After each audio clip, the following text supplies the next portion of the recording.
probably Cuban. Pepe's Maison would probably be table, so Pepe's table. Oh, That's what I'm thinking. And Pepe, I'm thinking, is, well, our waiter was one of the owners who I think... it's a family business, It's a family business, and I think this Pepe was this man's grandfather. Right. Who came to, he was a Cuban who came to Key West, and he was in the cigar rolling, everybody rolled cigars down here, I think. Yeah, that's our thing. And this place we ate at was once a cigar factory. And then I think it was other things too, but we had a Cuban meal. I had ropa vieja, which is one of my favorite Cuban things, which means old clothes. It's kind of like Cuban because hash. it looks like it's crumbled up clothes on the floor. It's shredded meat mixed with vegetables. It's essentially pork, isn't it? This was beef. It was beef shredded. Yeah, this was shredded beef. You can do it with shredded pork, and it was mixed with some peas and carrots and onions. And then we both had yellow rice and black beans, Cuban style, which is just God. The most authentic black beans I'm sure I've ever had. And then fried sweet plantains. Yes. Oh. And how do you pronounce it in Platanos. In the Cuban Spanish? Platanos. Platanos. Delicioso. Delicioso. And I told he was a really friendly guy. And I want to give a shout out to this place, El Maison de Pepe, because it was really, really good. He was very friendly and talked about how they use everything's made fresh and they use their own recipes. We had their own, they made their own sangria. Oh yeah, the sangria. We had a carafe sangria, and it was the most delicious sangria I've ever tasted. Wasn't too sweet. No. Like he said, it's not too sweet. And he was very attentive, and I was getting to something about the food. Oh, I told him I could tell it was Cuban food because it didn't need any seasoning of it. You did not need to put anything. We never picked up the salt shaker. We never picked it up. It was really, Cuban food is really, really good. Yeah, it was spiced, flavored perfectly. And if you think of Cuban food as being hot, you know, they don't, the thing about the Cubans, they don't cook it hot as well. They serve the hot stuff on the side. Right, if so you you want can make to it use hotter it. if you want, But they don't generally cook it hot. Yeah, they gave us a sauce to dip our bread in. The bread, by the way, was incredible. And one was like, what was the one that you were favoring?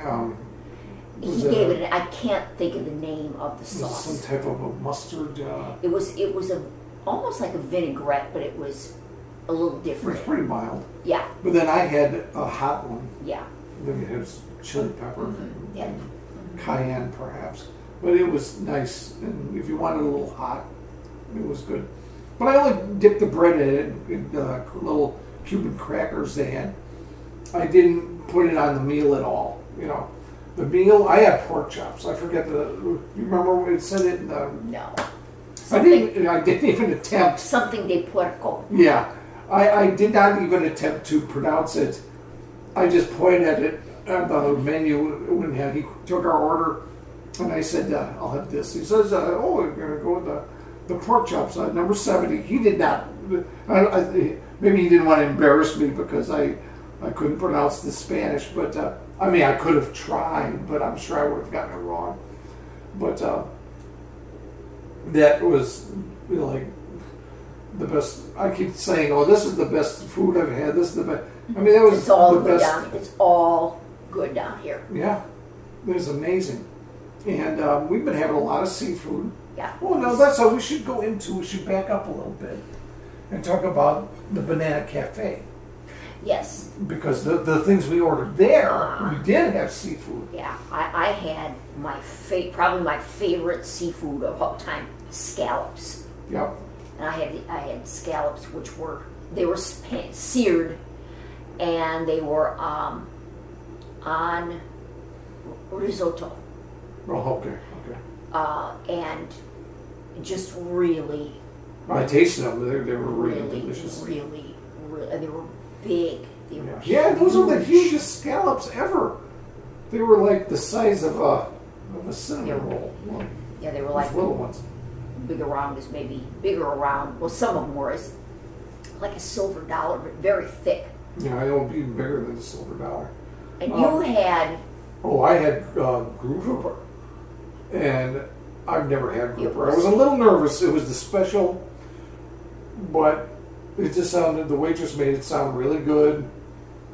And, you know, when they do that and they describe it, and maybe it's all theater, they're trying to push what the chef has that night, you know. But there was such a sincerity in her voice, and she just said something like, and it is delicious. And she had like a French accent. Yeah.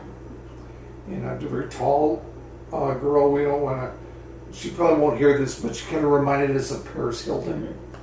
Mm-hmm. But, you know, we don't want to tell her that, but in case she does, that's skank. I don't want to look like her. But, sorry, Paris, if you're listening to this. But, she said it with such conviction. I just thought, I mean, you only live once. We're down here for our special trip. And I thought, I'm having that grouper. And I cut into it a little nervously because I've gone on at length on this podcast in past episodes about what a picky eater I was. And I've only really, I'm breaking out of it as an adult just with great reservation and difficulty, you know. But I am always excited to eat a new food that's good.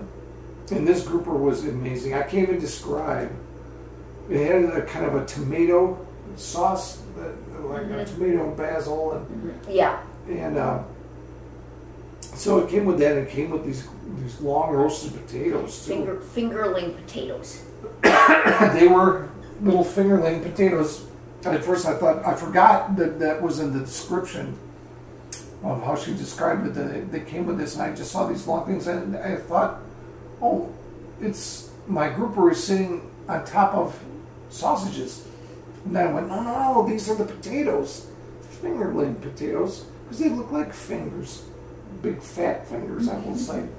But that was good, and it was so good. We really cleaned our plates. Mm-hmm. We've been cleaning our plates in general down here. Yeah. With the Cuban meal, I couldn't. Yeah, you had a little trouble finishing. I did a good job. That was a really huge portion. It was huge. But we were, I was ready for it because we hadn't eaten much we were today. starving. We were trying to save ourselves for like one big meal a day. Yeah. Otherwise, you would just gain hundreds of pounds. So like last night, we stayed out really late partying and drinking. Tonight, we decided to combine our drinking with our supper. Mm-hmm. And we figured, it's Cinco de Mayo, it's going to be around sunset. Yeah, we went and saw the sunset. Yeah. Right after we finished eating, we were walking around, and there was the sunset, and it was wonderful. But I lost my train of thought, probably because of the alcohol I've had. But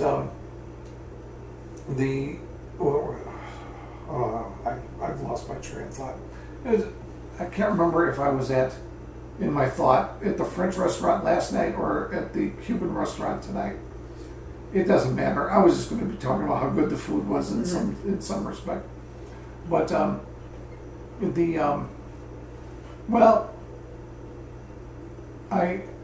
I guess I also want to say we're really kind of proud. We had some laundry to do.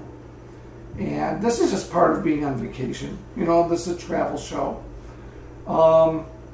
And I don't know if our hotel here has a laundry service or not. Did you ever learn? No. It doesn't. They don't have one for guests. I don't know if they would send it out to do it. That's what I'm asking. I don't know. We never even asked about it. We just said, well, we can take care of her. You know, we didn't want to pack our entire wardrobes to come on this 3-week trip.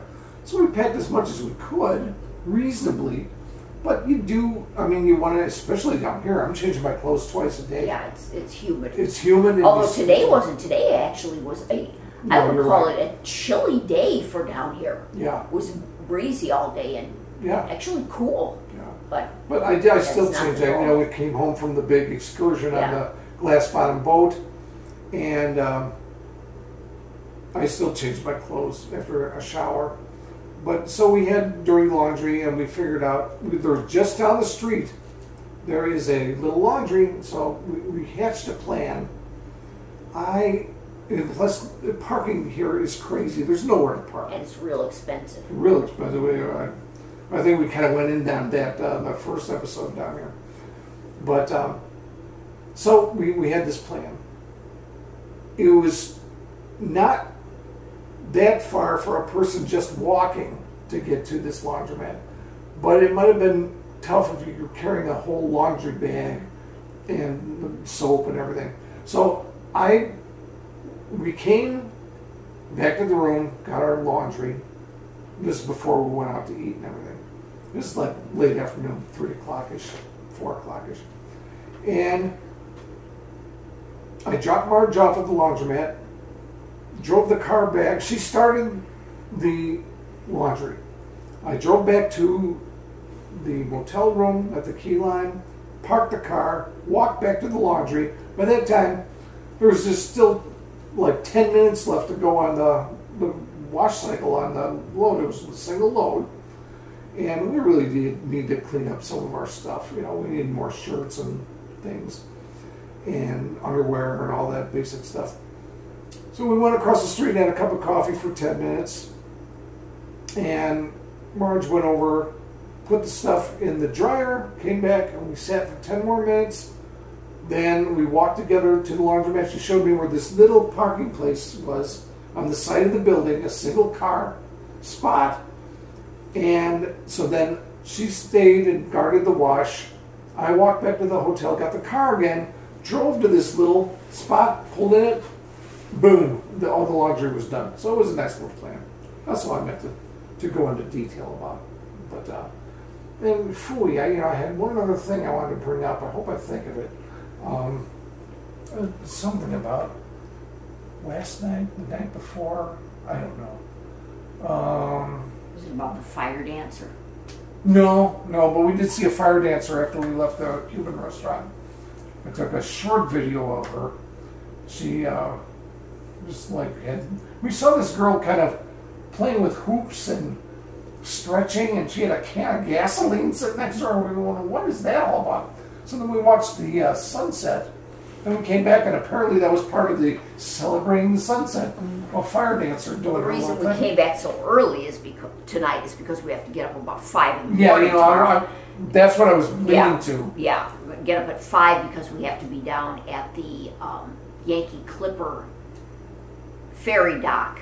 That's the National Park Service ferry to go out to the Dry Tortugas tomorrow. We have to be there by 7. So we're going to be spending the whole day. It's like a 2-hour boat ride out. Then we're there for 4 hours and then 2 hours to come back. Yeah, so we're going to be gone all day. Yeah.